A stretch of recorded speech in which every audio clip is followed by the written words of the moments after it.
Hello, and you're listening to Your Majesty's Secret Podcast. I like my podcast shaken, not stirred. Only on the Four-Eyed Radio Network. If you'd like to check out more shows, go to foureyedradio.com.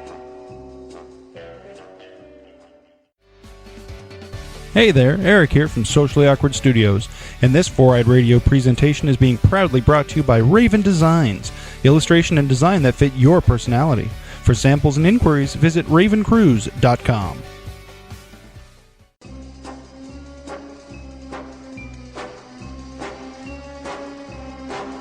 Bond. James Bond. Shaken, not stirred. Utter one more syllable and I'll have you killed. I thought Christmas only comes once a year. For your eyes only, darling. I never joke about my word 007. For England, James? Come in, Univex. James Bond here. Am I going to have a problem with you, Bond? Allow me to introduce myself. You're that secret agent!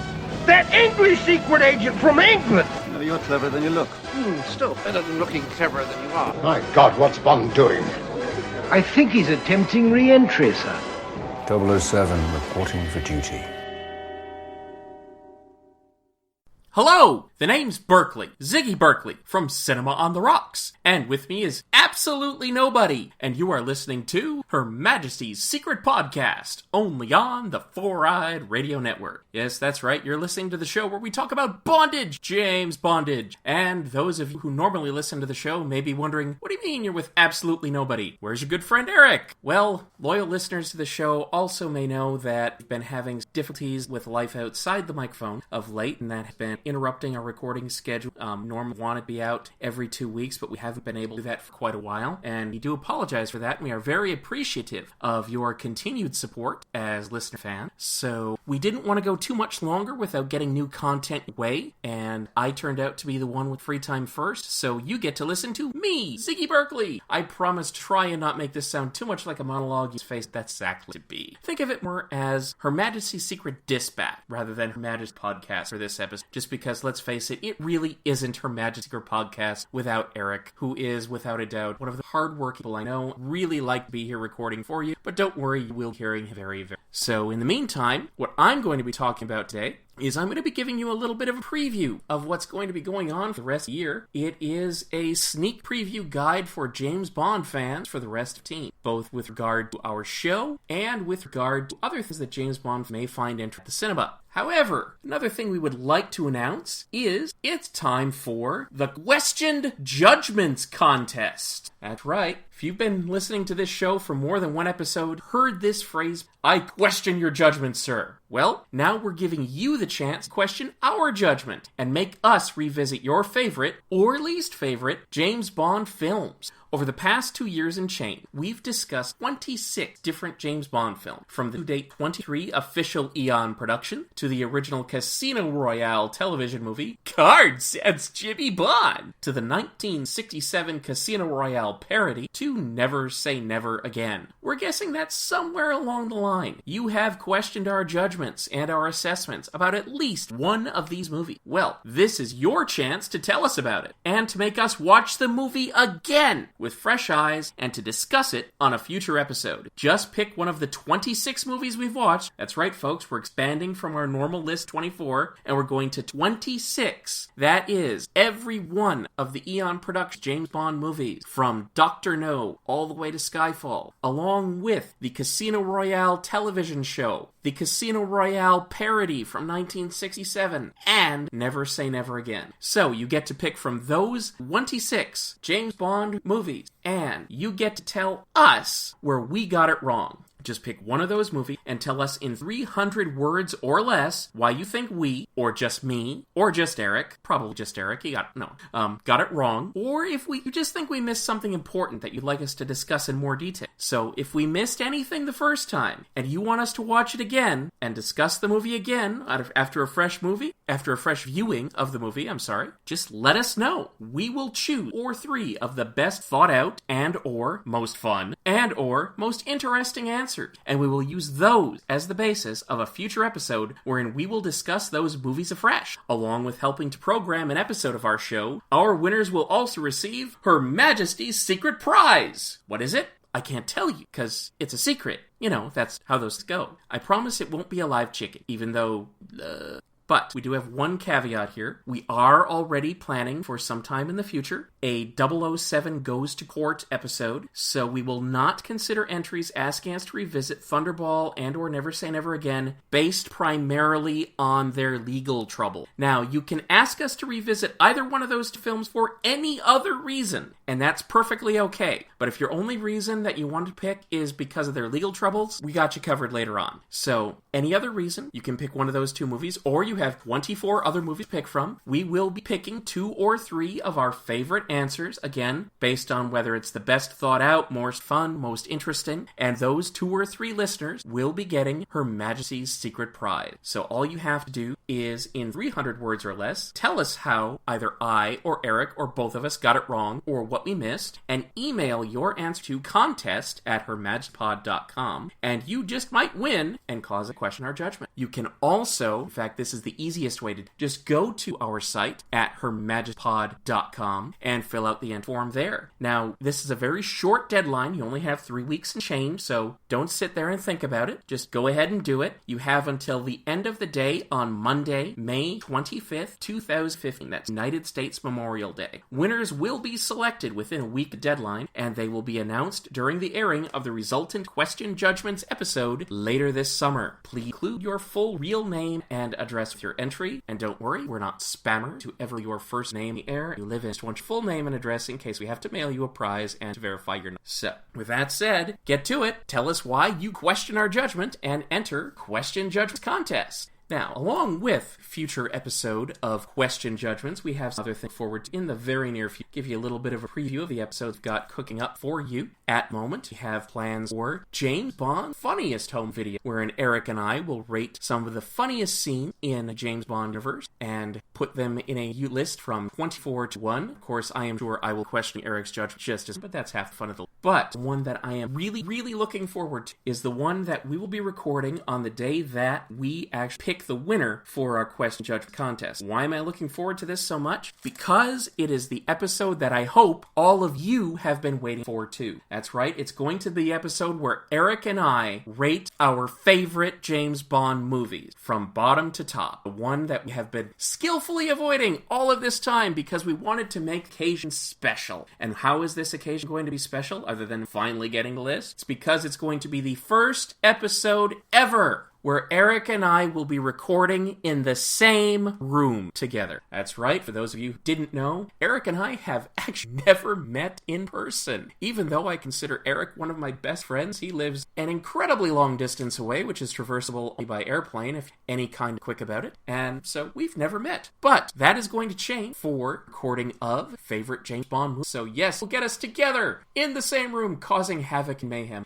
And what brought this on? Well, that's another thing you have to look forward to. If you happen to be in the Phoenix, Arizona area at the end of May 25th, the reason that I will be going there is for Phoenix Comicon, where I and Eric and other hosts from the 4-Eyed Radio Network will be hosting a panel about podcasting on Thursday of that Comic-Con. So the very first day of the con, we're doing our panel at 4:30 p.m. local time. So if you do happen to be in Phoenix, home 4-Eyed Radio at that time, do invite you to come see us, come say hi.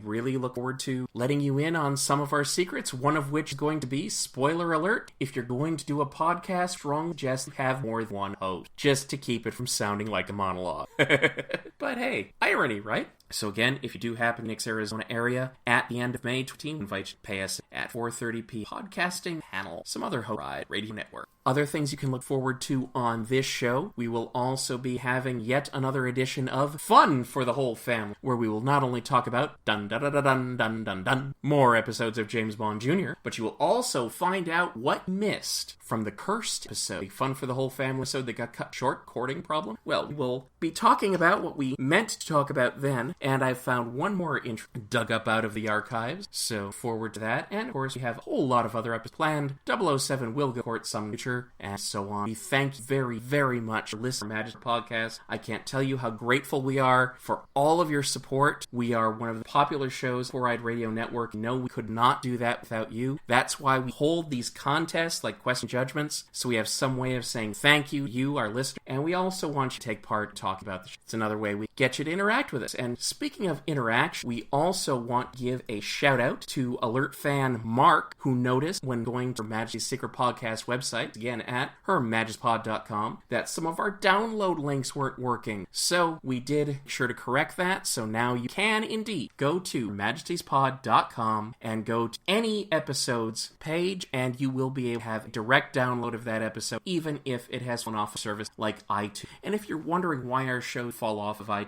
such, they give us a limited amount of space that we're allowed to, and we end up maxing that out. And once that's maxed out, shows start to fall off. And unfortunately, we have to share space with the rest of the Four-Eyed Radio Network, which has a ton of great shows, and so that eats into our alloc further. But as noted, and as Mark made sure of, we do have downs of all of our episodes, very first, all the way up to this one, and every recording afterwards on majestyspod.com. So, other than more episodes of the Secret Podcast, what else could you possibly have to look forward to in 2015? Gosh, I wonder. I heard there's this movie coming out in November or so. It'll come to me eventually. But before we talk about that, let's talk about some movies that are coming out before that particular month of November, and that might have some interest to the James Bond fan. Now, one movie that already came out, based on, of course, when I'm recording this, April, movie that is first on our list, actually came out on February 13th, just before Valentine's Day, and has some interest fans of bondage. No, I am not referring to 50 Shades of Grey. Thank you very much. Besides, that's so lame that French authorities were filmed, "Oh, this bondage is nothing. We rated for age 12. They did, really. It's kind of hilarious. Started a crappy Twilight film crap. I did not go. Though, funny anecdote, go off along the side. I went to see in March a wonderful documentary about the Soviet hockey team called Red Army. That's based on the Soviet national team founded by Stalin, who basically dominated much of international competition, followed the Soviet Union. It's very fascinating documentary. It is told primarily from the perspective of Slava Fetisov, who was one of the best defensemen ever to play the game, and certainly the star defenseman of the Soviet Red Army hockey team. And it's a very fascinating film. For anyone who has enjoyed the Cold War films that Eric and I have talked about, or who is just interested in the Cold War era, even if you are not a hockey, Red Army is worth checking out because it is about so much more than hockey. It is a very humanistic view of the Cold War from the Soviet perspective, because when you learn about the whole philosophy behind how Stalin created the Red Army hockey as a means of promoting communism, and how the athletes were treated, what was expected of them, the way they had to live, and how they don't necessarily look back on the Soviet era as a bad time. That without being flagrant apologists and without being just rampant, mindless patriots, they feel a patriotism, but it's tempered with real human judgment. And it's just a very fascinating, if you're at all interested in Cold War history, I strongly recommend Red Army. Great movie. And the reason that I thought of that after 50 Shades of Grey is when I went to see Red Army, I went to see it on its open weekend where I live, had limits all over the place. And the theater that I went to is a boutique theater. It's actually an old restored palace in the 1920s. And in this boutique theater, the management actually comes out to face the audience and give a little speech before every movie, say, thank you for coming, that sort of thing. And the manager said, and I want to thank you especially for coming to see Red Army today, because of this movie, we finally got to get rid of 50 Shades of Grey. And the whole audience cracked us, we all thought that was hilarious. Anyway, tangent over, but if you are at all interested in Cold War history, many a Bond, I know, do strongly recommend checking Red Army short documentary. Definitely worth time. It's still in limited theatrics, but I expect it to be. Another one that I expect to be on streaming sometime is the movie I was originally going to talk about that came out on February the 13th, and that is Kingsman: The Secret Service, which is, of course, very much in the vein of 007, as it involved a international spy agency based out of London, England. Now, I admit I was hesitant about seeing this movie because, Bond is my thing. Don't really trust people tread on that ground without breaking. But Kingsman was much, much better than I thought it was, because I knew another thing that I had problems with when I first saw the preview is I realized that they were going to go for comedy, and that's not something that I tend appreciate when it comes to this kind of film is you have to walk a very fine line, because I'm like, okay, if they're going to go for comedy, this is going to be a straight-up James Bond parody, and not enough. But, as it turns out, it walked the line in very much the same manner that the middle Roger Moore movie. So if you're looking for something in the vein of The Spy Who Loved or Moonraker, so something where things get ridiculous, but it's all played with a straight face, then Kingsman is exactly the alley you want to drive up your Aston Martin Cooper or whatever your British vehicle choice is. Because it plays its plot out with a very straight face, and yet there is just so much that is ridiculous, so much comedy to it, that you're going to laugh, you're going to enjoy. And it even crosses to some territory I was not expecting. Anal sex ref for $500. But no, it's a very good film. It stars Colin Firth, and some people may recognize him from such as Speech, or if you have a wife or girlfriend, she probably recognizes him as Mr. Darcy from Pride and Prejudice. In either case, Colin Firth, wonderful actor, he plays a seasoned agent of this group called the Kingsmen. They are not an official branch of any government, so they are not the British Secret Service. Instead, they are a private spy agency that sees itself as independent, operating the good of the world, formed after World War II, and based out of Tailor Shop, which has very, very many. And Colin Firth is a seasoned agent who has some regrets about his past, especially about a young agent who died under his band many, many years ago and left a wife and a very young son behind, and he wants to do right by that. Well, as time has gone on, things have not gone well for the widow, and the young son has been a delinquent. So opportunity arises for the agent played by Colin Firth to straighten him out and possibly turn him in. And at first I'm thinking, okay, Cody Banks territory here, but no, it's actually very, very interesting. I very much enjoyed how they went through the entire training procedure, with one exception.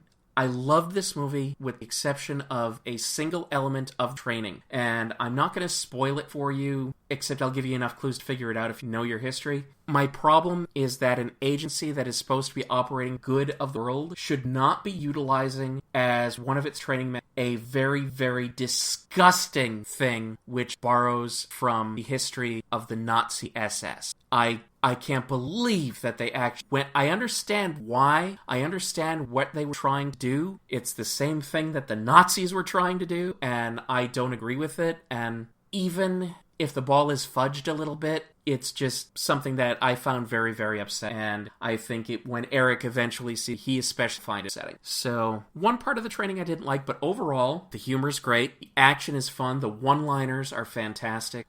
I also very much liked the hench lady with the artificial legs, which are, of course, not real prosthesis. They had actually considered the Blade Runner shooting his girlfriend in South Africa as cast before they decided to go with a female, and that's just CGI. It happened very well. Samuel L. Jackson plays the villain, and we hear him speak with a lisp. He's not acting anymore. It turns out that just like James Earl Jones grew up as a chronic stutterer, Samuel L. Jackson grew up massive lisp. And when he became an actor, he taught himself to pass it. And when he auditioned for the role, he spoke a lisp. The director said, "What are you doing?" "I actually have a natural lisp." So that's what you're hearing. You're hearing his original natural lisp when watch Kingsman. I do strongly recommend it as great viewing for anyone who is into the James Bond universe. It makes some James Bond references, but it doesn't step on the toes in any way that's distasteful. It's done very well. You can tell that they made it with an eye toward becoming a franchise. Whether or not that will happen, have to see, but I would actually hope it does go on, because I would be interested. I do think there is a lot of great potential. So for anyone who wants to check out Kingsman the Secret Service, either at the movie theater if it's there for you, or on a streaming service or on video time comes, I'd say it's definitely. So moving on from movies that have come out in the past to movies that are coming out in what for the time of this recording is the near future. The next film of interest is coming out at the end of May 20, in fact coming out on the weekend that Eric and I will be at Comic, and that movie is Survivor. No, it is not a movie about being voted off an island, sorts of challenges picked based on the fact they don't each other. No, the reason that this is going to be of interest to Bond fans is twofold. One, it is about, it does follow the espionage plot about an agent trying to track a villain. However, it also happens to star Pierce Brosnan, 007 himself from the 90s, as the villain, the Watchmaker, supposed fantastic assassin by every government world. And as we see trailer, when he blows up a particular building, time, he decides to frame another government happened either it saw his face. And that agent, played by Mila Jovovich, whom any regular listener knows is my personal choice as someone I would love to see play a James Bond villain. I think in this movie she's the heroine. So we have Mila Jovovich being set up for some crime. We have Pierce Brosnan, evil agent watchmaker. I think that this is going to be a lot of I'm forward to it. Comes out at the end of May. Coming out after that, in fact, the very next week, is one of those movies which I admit I am probably going to wait until streaming for, but for those who want to go to theater and pay more a silly comedy, and nothing wrong with that whatsoever, it does tend to my pattern, we have Spy, starring Melissa McCarthy, Jason Statham, and directed by Paul Feig, who, as you may know, is going to direct Ghostbusters, the all-cast, Melissa McCarthy. In this movie, we have the regular gaggle of government agents, specifically CIA agent, including star agent played by Jason Statham, and we have Melissa McCarthy playing the analyst, who always wanted to be a spy but never got past an analyst, when suddenly a crisis comes up and they need someone to go out in the field who is not recognized by anyone. So, who do we pick? Fortunately, we did not pick Jonah, because then there would have been any redemption value if we picked Melissa McCarthy. And, of course, hilarity ensued. So, if wacky spy comedies are your thing, something you want to give a shot to, Spy comes out in the first weekend of 2015. Of course, I'm giving are the tentative release dates in the United States. I expect our international audience, so release dates may vary from out sooner. Can happen. They'll come out later, more than likely. However, that's what's coming out in June. Then moving up to the end of July, have Mission Impossible Rogue Nation, which is, of course, based on the TV series Mission Impossible. Counts as the 5th in the film franchise. I admit this franchise has been one that has had its ups and downs. I do plan on eventually having Eric and I do an episode where we talk about the Mission Impossible. To give you a preview, I loved the first Impossible movie. I really, really good. The second one was, not so much. I'm not really big in John Cape flourished, but their own, it was at least watchable. Mission Impossible 3 is one of the single worst spies I have ever seen. So when it came time for Mission Impossible 4, it was Ghost Protocol. I didn't bother theater. In fact, the only reason I've seen that movie at all because I had a preview of streaming service and I had insomnia night and it was on. I figured, oh, what the hell? So I put on Ghost Protocol, and even though it did not deny anything that happened 3, it kept that storyline as though it really happened. So it would say, nope, didn't happen at all. It played so well. I loved the movie. I thought Ghost Protocol was great. So now I am, in fact, forward to Mission Impossible Rogue Nation. And the story about this, according to trailer, is that there is an anti-IMF agency out that either... In the trailer, it sounds like they call it a rogue nation. Either that or it works for a... But either way, there's an anti-IMF. And they want to take the IMF. Meanwhile, what appears to be the CIA, led by Alec Baldwin, wants to tear the IMF down from the inside and tell it to plain go away. So, right when they're disbanded, we have Ethan Hunt and crew, including Ving Rhames, Stickle, and Simon Pegg, and of course Jeremy Renner, go after this shadow agency, perhaps in the last Mission Impossible mission ever. Unless, of course, this one makes $1 billion. I'm sure someone will find his banking movie, but, they could say no to money. As if that. So, that is coming out end of July, 20th, Mission Impossible. Now, coming out just 2 weeks after that, in the middle of August of 2015, is another show based on a classic spy TV, and that is The Man from U.N.C.L.E. Now, this one is going to going more of the comedy route. It's going to going the extreme action comedy route, because it is, after all, directed by Guy Ritchie, and he also co-wrote and played. What it does is it features Henry Cavill, yes, that's right, the new Superman, as CIA agent Napoleon Solo, and Armie Hammer, failed Lone Ranger, as Ilya Kuryakin, a KGB agent originally made famous by the gent who is now playing Ducky on NCIS. And his two enemies must come together because there is a third-party spy agent. Wow, this theme is getting really popular. I wonder if another one's going to be the same. Anyway, there's this third-party spy agency that doesn't work for a common government that is causing havoc around the world, and only together can the CIA and KGB stop this evilness. And the film, what I do find intriguing is that the film takes place in 1963, so they are doing a period of the original series. So I do have some hope for it, but again, the wacky action comedy route, I'm remembering Starsky and Hutch, and I'm kind of cringing. So, Man from U.N.C.L.E. coming out in middle of August of 20. Look forward. So, what other movie could a James Bond fan possibly be in 2015? Oh, Star Wars is coming out at Christmas. Yes, that's right. That's not what you were looking forward to? Oh, come on, I bet you. Even as a Bond fan, come on. I know it. Look forward to it. Come on, we all are. Han and Dewey pose. Chewie, we're home. Come on. Did that not bring out the small child about 7 billion people? Just saying. However, before Star Wars, there is in fact that movie that all of us, as loyal listeners and hosts of Her Majesty's Secret Podcast, have been looking forward to. I am, of course, referring to Spectre. That's right. Spectre coming out at the beginning of November of 2015. The James Bond movie we've all been waiting for. The culmination of all of that legal trouble that I said you can't enter the contest about, but you can enter for any other reason. Yes, because as you may recall,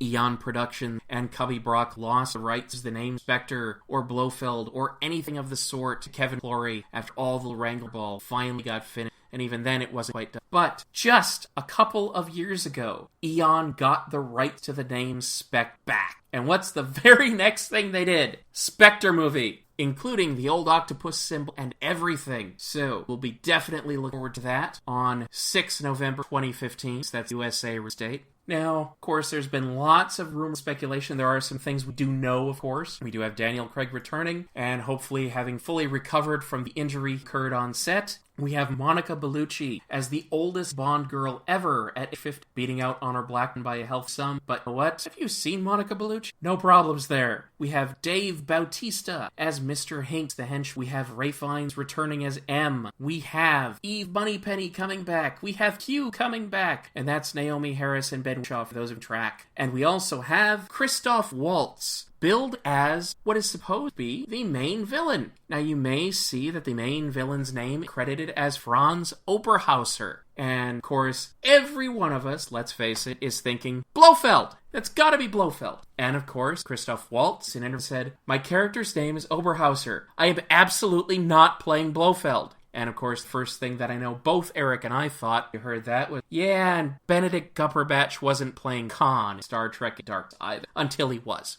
But what I do find interesting is that the name Oberhauser does actually have a connection to 007. And there were also some things that have come out as recently as CinemaCon, just about a week before I make this recording, that provide a little bit of insight and suggest that the people at Eon, Sam Mendes and company, have been doing a little bit of data mining into Ian Fleming literature. Because for those who may recall, the name Oberhauser is the gentleman who taught James Bond to ski from the story Octopus. Not the movie, but the short story written by E. Fleming talked about previous episode. And it is very much suggested that Bond and Oberhauser have a shared past. So it's kind of interesting how this is being woven. I'm wondering what there. And at CinemaCon, there was a scene that was actually shown to the audience, and Bond and Moneypenny are discussing that on in Mexico he did where he went bar. Think about a Pale King, kind of interesting. But what that also makes think of is at the beginning of Goldfinger, that James Bond did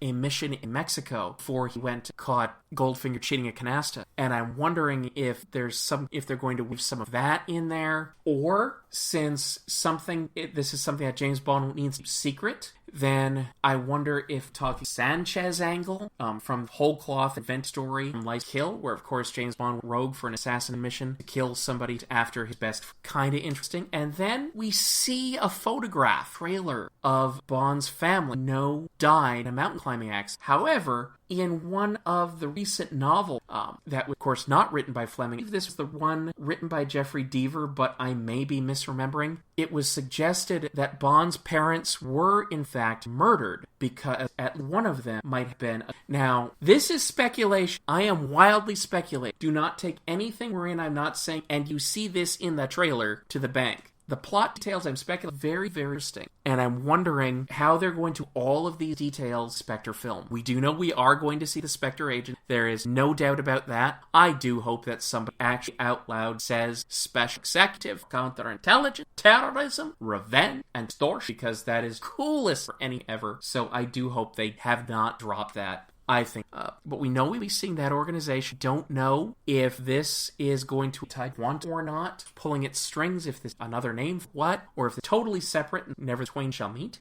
But what the another possibility might be is if Christoph Waltz is not disseminating, he says that my character's name is Oberhauser and that's it, I'm absolutely not Blofeld, then okay, Spectre has lots and lots of agents. Maybe he's not Blofeld. Maybe we'll find out something about Blofeld at the end of the film. Maybe Blofeld is only ever going to see Shat. Maybe we won't see Blofeld at all. Maybe we'll pause Cat. I don't know, but I'm forward to finding it. And so, be ready. Beginning of November 2015, Spectre. Know that I will be going to the very first show I possibly, and I hope Position Drag it. Or if I can't, then at the very least, Eric is able to definitely get that episode out fast can. Now, I also want to our fans out there who are used to us spoiling the hell out of everything, that plan for the Spectre episode to be released right after movies is that we will not spoil anything about the movie beyond just general impression for the first 20 minutes. So, you can listen to our Spectre episode without having seen the movie first and be able to get just a quick review of it without having any of the content spoiled for you. That is our promise. Now, once we say, okay, spoilers ahead, all bets are off. But for at least 20 minutes, we will not spoil the movie. Just letting you know what it is. With that said, that episode is quite a ways off, but we do look joining that. And I, Zig, very, very much appreciate you joining me for this Her Majesty's Secret Dispatch episode, because, hey, this has been tough without Eric. There's a reason that one of the things that I'm going to bring up at our podcast panel is you need two hosts for a show. So I very much appreciate you sat here for my monologue. Now, what I want to know is, did I do okay? What do you think? Please feel free to drop me a line. You can always email me directly at ziggy@cinemaonrocks.com and also send tweet at cinemaodr. You can also check out my reviews, by the way, at cinemaonrocks.com. Or if you'd like to get a hold of Eric, Eric can be found at Eric J. Dewey on Twitter. Also email him at eric@foureyedradio.com. You can also find Her Majesty's Podcast on the web and get all of our episodes at hermajestypod.com. You notice a theme for folks? You can find us on facebook.com/hermajestypod. And hey, shout out to all of our Facebook fans. We appreciate large, long fans that we've gotten in the past, so very much appreciate you liking us and listening. You can also check out other great shows for Eyed Radio Network at foreyed.com. So once again, thank you very much for joining me for the truncated solo episode of Her Majesty's Secret Podcast. I am Ziggy Berkeley, and my co-host in absentia is Eric Dewey, and we'll catch you very soon with another full-size episode of Her Majesty's Secret Podcast, only on the Four-Eyed Radio Network. This has been another proud production of the Four-Eyed Radio Network. You want to see more shows, go check out www.foureyedradio.com, you winkers.